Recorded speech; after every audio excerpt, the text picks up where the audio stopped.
আসসালামু আলাইকুম। আজকে আমরা দেখাচ্ছি যে একটা সিঁড়ির কোঠায় কী করে মোটর প্লেস করতে হয় বা সেন্টার করে বসাতে হয়।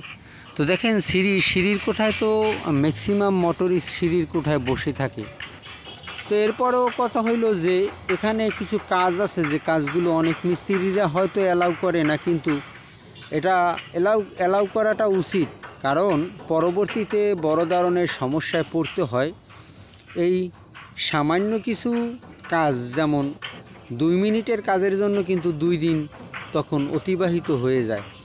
তো এই বিষয় নিয়ে আমরা ঘাটাঘাটি করার প্রয়োজন নেই। তো আমরা যে বিষয় আলোচনা করতে চাচ্ছি যে আমরা কি প্লেসে মোটরটা প্লেস করে থাকি বা বসিয়ে থাকি।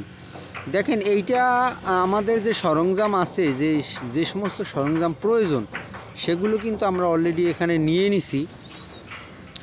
আমরা কালকের ভিডিওতে দেখিয়েছিলাম যে একটা মোটর বসাতে হলে সিঁড়ির কোঠায় সেখানে ফ্লোর কাটতে হয় বা ওয়াল কাটতে হয়, ওয়ালের হোল করতে হয়, সিঁড়ি হোল করতে হয়। তো এগুলো সবই আমরা হাতের কাজ গেল কালকে করছি। আজকে আমরা মোটরটা বসাচ্ছি। তো এই মোটরটা বসানোর জন্য আমাদের যা প্রয়োজন সেইগুলো কিন্তু আমরা অলরেডি নিছি।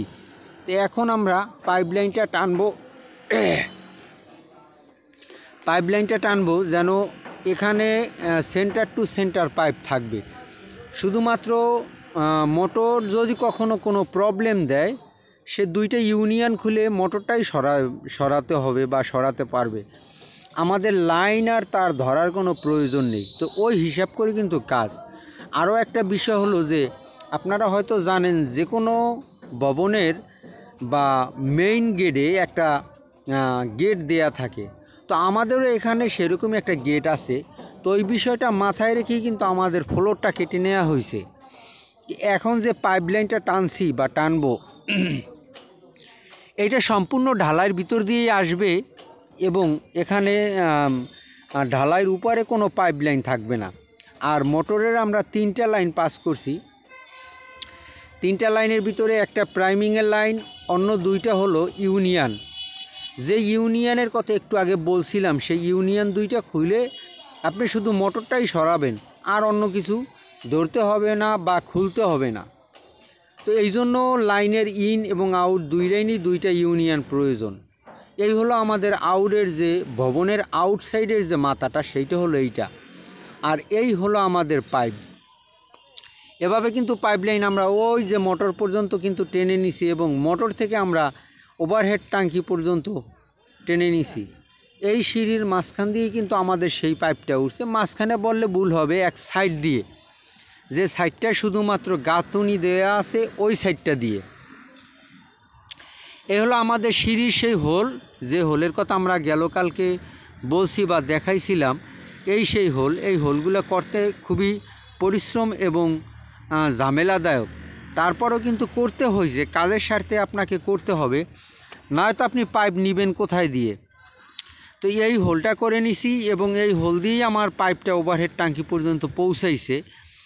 তো সেই যে লাইনগুলো আমার, ওই লাইনগুলোকে আমি এখন স্টিল তারকাটা দিয়ে জ্যাম দিব। এরপরে বালু দিয়েও কিন্তু আমাদের জ্যাম দিতে হবে, কেননা স্টিল তারকাটা হলো সাময়িক সময়, শুধু আমার বালুটা জমে যাওয়ার যে সময়ের প্রয়োজন সেই সময়টা আমাকে সাপোর্ট দিবে। পরবর্তীতে পাইপটা কিন্তু ধরে রাখবে আমার ওই বালুতেই। তো আমরা বালু দিয়েও আমরা কিন্তু এখানে পাইপ জ্যাম দিব। আর এই লাইন একেবারে আমাদের ছাদের যে সিঁড়ির কোঠার যে ছাদ, সেই ছাদের উপরেই কিন্তু আমাদের ট্যাঙ্কি বসানো, সেই পর্যন্ত কিন্তু আমরা এই পাইপটাকেই পাস করছি। এর মাঝখানে হয়তো যেতটুক পাইপে শর্ট পড়ছে সেইটা আমরা আর অন্য একটা পাইপ থেকে কেটে নিয়ে সেই শর্টটাকে পূরণ করব। তো এভাবে যদি আপনি লাইন করেন, তো পরবর্তীতে যখন আপনার ওয়ালে টাইলস করেন বা আস্তর করার পরে কিন্তু আপনার কোনো প্রবলেম দেখা দিবে না। এই কারণে আস্তরের সময় অনেক সময় মেকআপ হয় না, কিন্তু আমরা যে লাইন করছি সেটা সম্পূর্ণ ওয়ালের ভিতরে ঢুকে গেছে পাইপটা।